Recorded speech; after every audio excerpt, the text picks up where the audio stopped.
Guarding the greats. The few that seem to be touched by the basketball gods themselves. The challenge of guarding these basketball demigods ultimately falls on one person.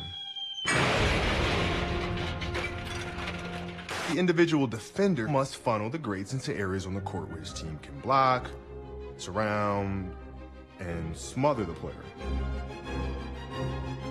There are times this works perfectly, and there are times where nothing you do defensively works, and you are at the mercy of said great.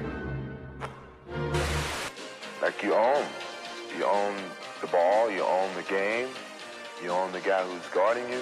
You can actually play him like a puppet, like a puppet, like a puppet. I don't know about you, but I don't like the idea of being someone's puppet. Which brings me to today's matchup.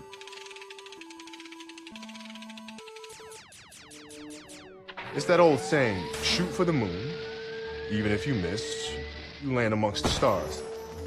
If Kevin Durant believes it's his responsibility to just slow down the king, then he'll probably fail. But if it's his obsession to hold LeBron scoreless, then he actually gives himself a better chance of slowing him down. So how should he prepare? How was LeBron as a child? What was his favorite cereal? Favorite toy? What was his favorite subject in school? Did he have a favorite teacher? Who? Why? What's his favorite color? Blue. What does that say about him? Maybe this explains why most of LeBron's points come from inside the paint. He likes a sure bet. Now that we've psychoanalyzed the man, let's figure out how that factors into his game. What are his habits and tactics?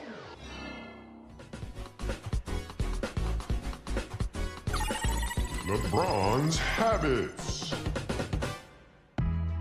Do you want to know all of LeBron's secrets? This extraordinary video will show you LeBron's habits, rhythms, and routines. HRRs. And now, for a limited time only, this video cassette can be yours to own. You will see the between the legs rhythm jumper. Easy baskets. Groovy cross-court passes. Groovier step-back jumpers. The King Tornado baseline stand. And finally, the right shoulder fade. Feel free to download LeBron's habits on YouTube. Nail filer sold separately. Sweet deal. Now let's take a closer look at some of these plays. To have any chance of shutting down a great, you must stop them from getting easy baskets. In this clip, Melo can see where LeBron is, but what's most important is where LeBron is in relation to the ball. Staying between him and the ball closes the door on that massive lane to the hoop that Bron turns into his own personal runway. Now this is a matchup problem. But still, there are things that can be studied and learned. Let's look at the amount of space that is between Andrew Bogut's feet and the parquet floor as he hops from spot to spot. That's too much of a gap. Why is that important? Think about it. The closer Bogut is to the hardwood on his defensive slides, the quicker his reaction time will be to change directions and prevent that near ACL tear.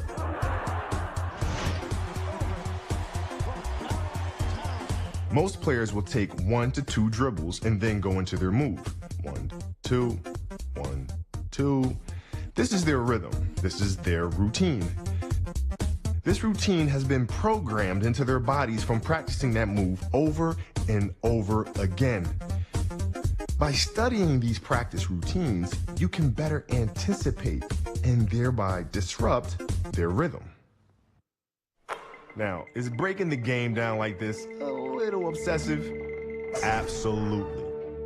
But when you're standing between a great and the basket, success comes down to one thing: knowing without a doubt that you've done your homework. Do you truly understand his psychological and tactical tendencies? And can you act upon this knowledge and use it against him? If your answer is yes to these questions, then you stand a good chance at slowing him down. The variable, of course, is that LeBron will make adjustments, which is what all great players do. All we can do as defenders is focus on that which we can control and leave the rest up to the basketball gods. May the gods be with you.